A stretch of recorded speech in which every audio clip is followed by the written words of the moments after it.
Telugu Desam party జాతీయ అధ్యక్షులు ఈ రాష్ట్రంలో ఉన్నటువంటి జగన్ రెడ్డి ప్రభుత్వాన్ని నడుము వంచే విధంగా ఇవాళ నరసాపురం వచ్చేటటువంటి చంద్రబాబు నాయుడు గారికి, అదేవిధంగా జనసేన అభ్యర్థిగా నరసాపురం అసెంబ్లీ నియోజకవర్గానికి పోటీ చేస్తున్నటువంటి మిత్రుడు, సోదరుడు, యువకుడు అయినటువంటి బొమ్మిడి నాయకర్ గారికి,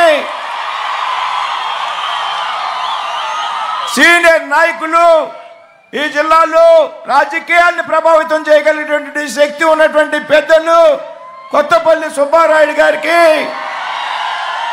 మాజీ మంత్రివర్యులు పీతాన్ సత్యనారాయణ గారికి, పాలకొల్లు శాసనసభ్యులు నిమ్మల రామానాయుడు గారికి, నరసాపురానికి సంబంధించి అసెంబ్లీ కన్వీనర్ పొత్తూరు రామరాజు గారికి, అదేవిధంగా కొవ్వలి నాయుడు గారికి, బీజేపీ అసెంబ్లీ కన్వీనర్గా ఉన్నటువంటి పివిఆర్ గారికి, వేదిక మీద ఉన్నటువంటి అశేష ప్రజలకు హృదయపూర్వక నమస్కృతులు తెలియజేస్తున్నాం. మిత్రులారా, ఈరోజు రాష్ట్రంలో జరుగుతున్నది ధర్మానికి అధర్మానికి జరుగుతున్నటువంటి పోరాటం, నీతికి నిజాయితీకి జరుగుతున్నటువంటి పోరాటం, అభివృద్ధికి అహంకారానికి జరుగుతున్నటువంటి పోరాటం.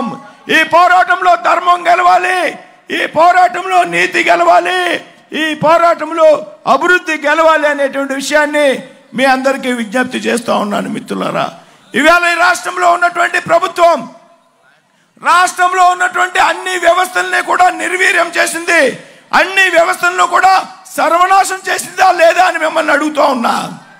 ఇంకా ఏ వ్యవస్థకి కూడా మినహాయింపు లేకుండా ఈ ఆంధ్రప్రదేశ్ ప్రజల యొక్క భవిష్యత్తుని, ఎవరైతే ఆంధ్రప్రదేశ్ భావి భారత ప్రజల యొక్క భవిష్యత్తుని సర్వనాశనం చేసినటువంటి ప్రభుత్వానికి అధికారంలో కొనసాగేటువంటి నైతిక హక్కు లేదు అనేటువంటి విషయాన్ని మనం తెలియజేయాలి. మిత్రులారా, ఇవాళ జగన్ రెడ్డి గారు చెప్తున్నారు, మేము మళ్ళీ అధికారంలోకి రాకపోతే సంక్షేమ పథకాలు రద్దు అయిపోతాయని చెప్తా ఉన్నారు.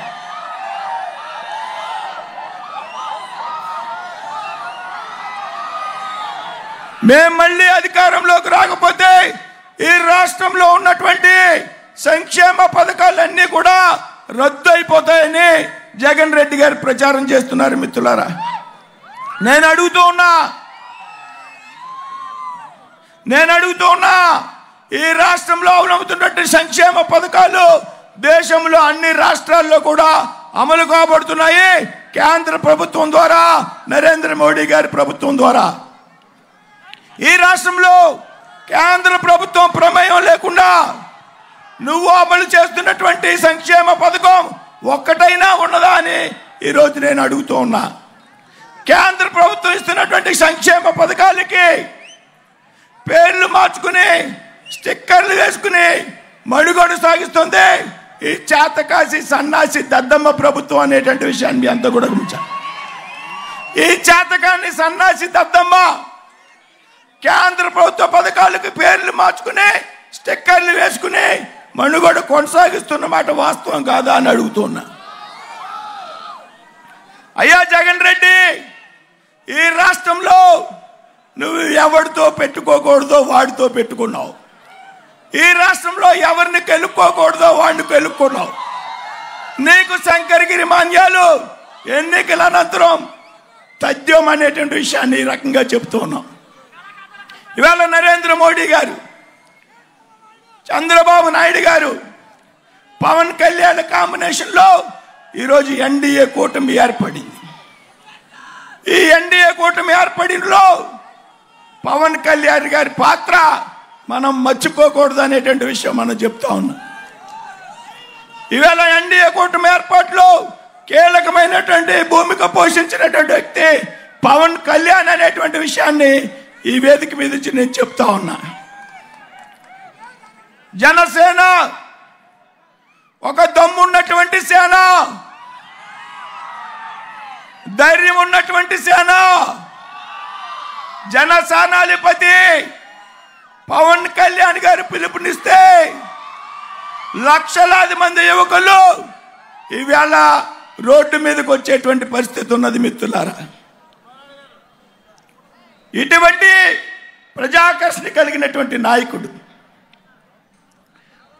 చంద్రబాబు నాయుడు గారు ఒక విజన్. ఇవాళ ప్రపంచంలోనే అతి పెద్ద శక్తివంతమైనటువంటి దేశంగా భారతదేశాన్ని తీర్చిదిద్దినటువంటి ప్రధాని నరేంద్ర మోడీ గారు, చక్కటి విజన్ ఉన్నటువంటి ముఖ్యమంత్రి. ఈ రాష్ట్రంలో మహిళా సాధికారతకి కృషి చేసినటువంటి వ్యక్తి ఎవరు అంటే చంద్రబాబు నాయుడు గారు అనే విషయం. స్వయం సహాయక బృందాలని పెద్ద ఎత్తున ఏర్పాటు చేసి వారికి పెద్ద ఎత్తున ప్రోత్సాహాలు ఇచ్చినటువంటి వ్యక్తి చంద్రబాబు నాయుడు గారు.